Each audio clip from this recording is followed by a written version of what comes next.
So I'm a little late to the party with the Q1 Pro because it's been out for several months, but recently I decided to get one to see if there have been any significant improvements over the original Q line of keyboards in addition to the Bluetooth connectivity. And what I found is that it definitely is a great higher end pre-built keyboard right out of the box with a few improvements over the original Q line, but one big thing in common. So I have a Q5 that I've had for about a year, and while I enjoy it, overall I kind of thought that it required a lot of tinkering to feel and sound really good, especially for a keyboard that already costs $200. With the Q1 Pro, I have found some improvements, and as I mentioned, something that it has in common with the original Q line. I'll elaborate on that in just a little bit, but first let's just do a quick rundown of all the specs and features of the Q1 Pro. The Q1 Pro is a 75% ANSI layout keyboard with an encoder knob, and it also is available in an ISO layout. Available colorways include carbon black, silver gray, and shell white, as well as limited edition black and white. Construction is all aluminum with a gasket mount PCB and plate assembly with a polycarbonate plate. Stabilizers are screw-in PCB mounted for easy removal if you need to tune, lube, or replace them. Dimensions are 327mm by 145mm by 35.8mm, and a weight of the fully assembled version is 1,736 grams or 3.8 pounds. Connectivity includes 3 Bluetooth connections and wired USB-C. There is an OS switch on the back next to the power switch for changing between Windows and Mac layouts. The battery is 4,000 mAh with an estimated use time of 300 hours with backlighting off and 100 hours with the backlighting on the lowest setting. The RGBs are south-facing with 22 modes, but the included keycaps are not shine-through. Switch options include K-Pro Brown, Red, and Banana, which is another tactile option. Keycaps are double-shot PBT in the KSA profile, which is quite tall and sculpted. The Q1 Pro is QMK VIA compatible for remapping, adding macros, and working with layers. The Q1 Pro is available on Keychron's website for $199 US and on Amazon for $219 US.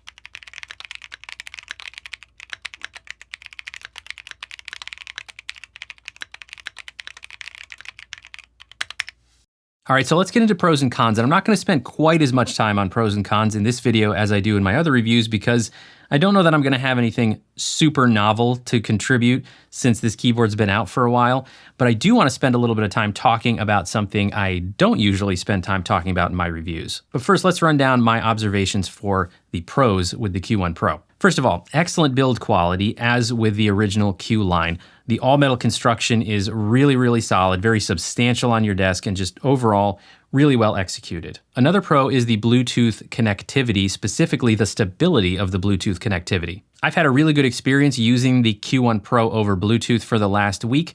It has not had any issues with latency or lag when I come back to my computer after taking a break. The first key press wakes up the computer immediately and it starts registering my key presses right away. Of course, VIA compatibility, I always like QMK VIA instead of like proprietary manufacturer software because you've got the standardization there. Once you know how to use VIA, you know how to use it for every keyboard that's compatible, so I love having that. Another pro for me is the upgrade in the plate, from the steel plate in the original Q line to the polycarbonate plate. And even though the original Q line was also a gasket mount PCB assembly, like a sandwich that floats, I think there's extra flexibility here because of the more flexible polycarbonate plate. And even without typing heavily, you can see the whole thing bouncing up and down. It's got that bouncy, softer typing feel that's less fatiguing. It just feels really nice to type on, and I think the added flex from that polycarbonate plate is one of the reasons. Another pro for me, the banana switches are very satisfying to type on. Now, they're not really similar to Panda switches in my opinion. Keychron's website says that these are supposed to be more like Panda switches. The thing they do have in common with Panda style tactile switches is the tactile bump is snappier. It's a sharper tactile bump. It's got that snappy response to it. But the thing they don't have in common, Holy Pandas and the glorious Panda switches, both of those use a 67 gram spring, so they're quite heavier. These K-Pro bananas have a 57 gram actuation force, so they're only slightly heavier feeling than a traditional brown switch. So to me, they're not really like Pandas, but at the end of the day, I like them. The color options I think are nice. The shell white colorway I think came out nice. I like to see Keychron changing it up and giving us some more colorway options, so I do like the way this colorway looks. And lastly, for battery life, this maybe is not really a strong pro. This is more of like a neutral. The battery life to me is good, not fantastic, but not disappointing either. All right, so the cons: no 2.4 gigahertz connection. Probably not a surprise to hear me say that. I wish it had one. It doesn't.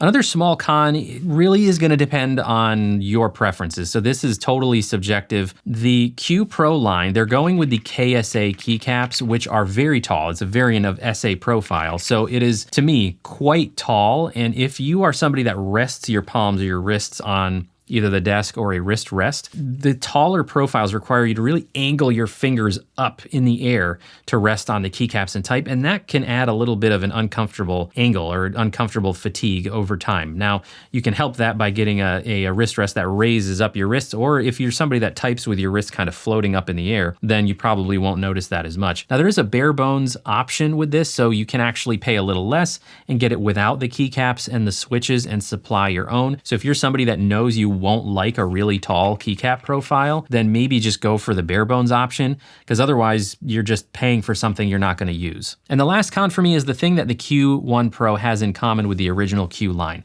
It's that out of the box as a pre-built keyboard, I think it could sound a little better. And this is also super subjective. Sound is just as subjective as typing feel of keycaps and switches. But to me, I think it still requires a little tinkering to sound its best. And if you're somebody that wants to pay $200 for a keyboard just so that it's perfect out of the box, I wouldn't blame you. $200 is a lot to pay for a keyboard. I think it could just sound a little more buttoned down out of the box. For example, the space bar.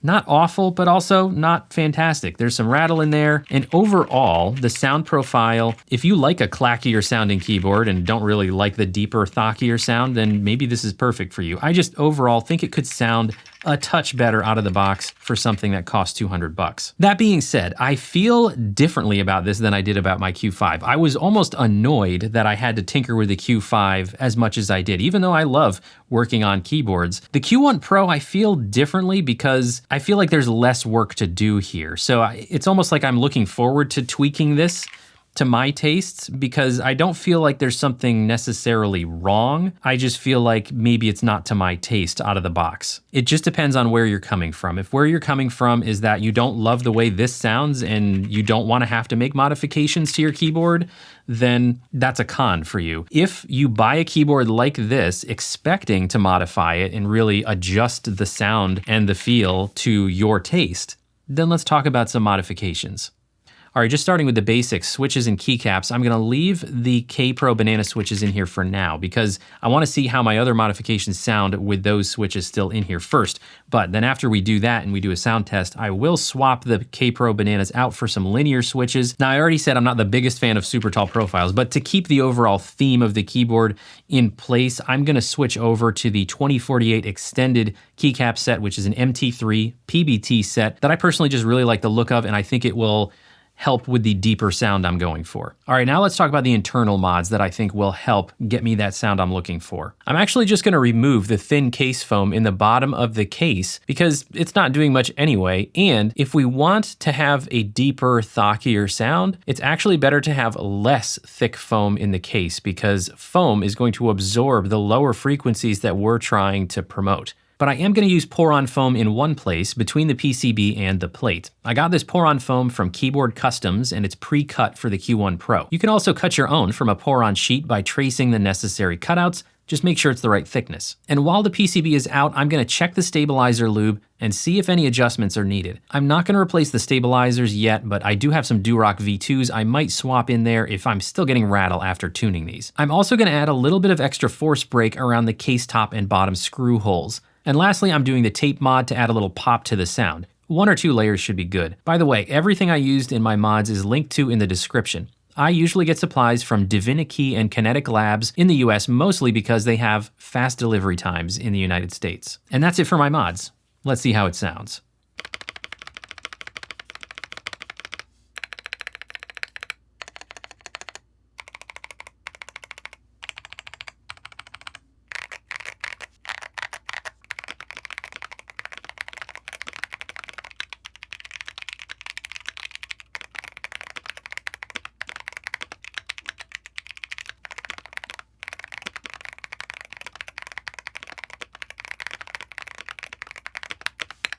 Sounds pretty good to me and a little better than the stock sound as far as I'm concerned. Let me know what you think in the comments though. But even though I like the feel of the K-Pro banana switches, their sound profile is a little bit higher pitched, a little clackier than I personally like. So I'm gonna swap in some Gateron CM linear switches that I got from Divinity, and we're gonna see if that actually makes a difference in a lower pitched sound.